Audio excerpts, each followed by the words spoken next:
നമ്മളിടക്ക് photography mini sessions ചെയ്യാറുണ്ട്. അപ്പോൾ ഒരു ഫോട്ടോഗ്രാഫി മിനി സെഷൻ അല്ലെങ്കിൽ ഒരു കംപ്ലീറ്റ് സെഷൻ അതിന്റെ ഒരു വ്യത്യാസം പറഞ്ഞുതരാം. മിനി സെഷൻ സ്വാഭാവികമായിട്ടും ഒരു അരമണിക്കൂർ അല്ലെങ്കിൽ ഒരു മണിക്കൂർ, മാക്സിമം ഒരു മണിക്കൂറോടൊക്കെ തീർന്നതായിരിക്കും. അപ്പോൾ അതിനകത്ത് നമുക്ക് കിട്ടുന്ന ഫോട്ടോസിന്റെ എണ്ണവും ലിമിറ്റഡ് ആയിരിക്കും.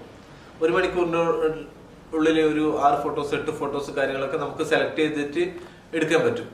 ഒരു കംപ്ലീറ്റ് സെഷൻ എന്ന് പറയുമ്പോൾ നമ്മളൊരു മിനിമം ഒരു 2 മണിക്കൂർ, മാക്സിമം പോയാല് ഇപ്പോൾ ബേബിയുടെ ഉറക്കം കാര്യങ്ങൾ അങ്ങനെയൊക്കെ ആകുമ്പോൾ സമയം ഒരു കൃത്യമില്ല. ഒരു മാക്സിമം ഒരു 5 മണിക്കൂറൊക്കെ എടുക്കും, ഒരു 4 മണിക്കൂറൊക്കെ എടുത്തതൊക്കെ വരാം.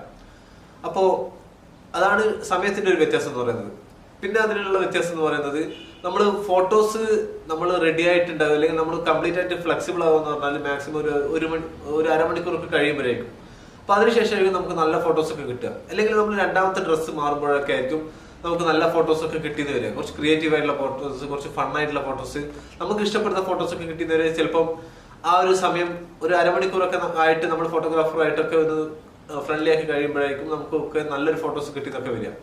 അതുവരെ നമ്മൾ കുറച്ച് സീരിയസ് ഫോട്ടോസ് അല്ലെങ്കിൽ കുറച്ചൊരു മസിൽ പിടിച്ച ഫോട്ടോസ് കാര്യങ്ങളൊക്കെ ആയിരിക്കും. അപ്പോൾ മിനി സെഷൻ എന്ന് പറയുമ്പോൾ ഈ ഒരു ടൈമിനുള്ളിൽ നമ്മൾ ആക്റ്റീവ് ആണെങ്കിൽ നമുക്ക് നല്ല ഫോട്ടോസ് കിട്ടിയെന്ന് വരും. അല്ലെങ്കിൽ നമ്മളൊരു കംപ്ലീറ്റ് സെഷൻ തന്നെ എടുക്കുന്നതായിരിക്കും ബെറ്റർ. പിന്നെ ഈ മിനി സെഷൻ നമ്മൾ എപ്പോഴും എടുക്കാം എന്നാണ് ഞാൻ പറയുന്നത്. മിനി സെഷൻ എടുക്കുന്നത് ഈ ഓണം, വിഷു കാര്യങ്ങളൊക്കെ ആകുമ്പോൾ നമ്മൾ അത്യാവശ്യം പ്രോപ്സ് കാര്യങ്ങളൊക്കെ സെറ്റ് ചെയ്തിട്ട് അത്യാവശ്യം ക്യാൻഡിഡ് ഒന്നും വേണ്ടാത്ത ഒരു പോസ്ഡ് ആയിട്ടുള്ള ടൈപ്പിലൊക്കെ ആകുമ്പോൾ നമുക്ക് മിനി സെഷൻസ് എടുക്കാം.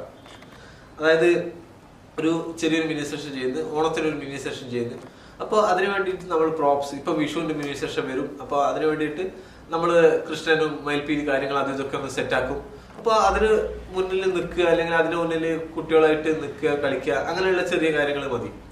അപ്പോൾ പ്രോപ്സിന്റെ സഹായം ഉള്ളത് കൊണ്ട് തന്നെ ആ പടത്തിന് കുറച്ചുകൂടി ഒരു ഭംഗി ഉണ്ടാവും. അല്ലെങ്കിൽ നിങ്ങൾ ഒരു ലിമിറ്റഡ് പ്രോപ്സ് കാര്യങ്ങളൊക്കെയാണ് ഉപയോഗിച്ചിട്ട് ചെയ്യുന്നതെങ്കിൽ പടത്തിന്റെ ഭംഗി കൂട്ടാൻ വേണ്ടിയിട്ട് നമുക്ക് വേറെയുള്ള കാര്യങ്ങൾ, കാൻഡിഡ് ആയിട്ടുള്ള മൊമെന്റ്സ് കാര്യങ്ങളൊക്കെ ചെയ്യേണ്ടി വരും. അപ്പൊ ഈ മിനി സെഷൻ ചെയ്യുമ്പോൾ, ഈ ലിമിറ്റഡ് ടൈമിൽ ചെയ്യുമ്പോൾ ഇത്തരത്തിലുള്ള ഓണം, വിഷുവിന്റെ പ്രോപ്സ് അങ്ങനെയുള്ള ഷൂട്ടുകളൊക്കെ പ്ലാൻ ചെയ്യാൻ ശ്രദ്ധിക്കാം. അല്ലെങ്കിൽ മിനി സെഷൻ നിങ്ങൾ എപ്പോഴാണ് ചെയ്യേണ്ടതെന്ന് വെച്ചാൽ ബേബിന്റെ മൈൽ സ്റ്റോൺസ്, അതായത് ബേബി കുമ്പിടാൻ തുടങ്ങുമ്പോൾ, അല്ലെങ്കിൽ ബേബി നടക്കാൻ തുടങ്ങുമ്പോൾ, ബേബി ഇരിക്കാൻ തുടങ്ങുമ്പോൾ, അല്ലെങ്കിൽ 1.5 വയസ്സാകുമ്പോൾ, അങ്ങനെയൊക്കെയുള്ള ഷൂട്ടിന് നമുക്ക് കുറച്ച് പടങ്ങൾ മതിയല്ലോ, ഒന്ന് ജസ്റ്റ് ഓർമ്മിക്കാൻ വേണ്ടിയിട്ടല്ലേ. അപ്പൊ അത്തരത്തിലുള്ള ഫോട്ടോസിന് നമുക്ക് മിനി സെഷൻ പ്ലാൻ ചെയ്യാം.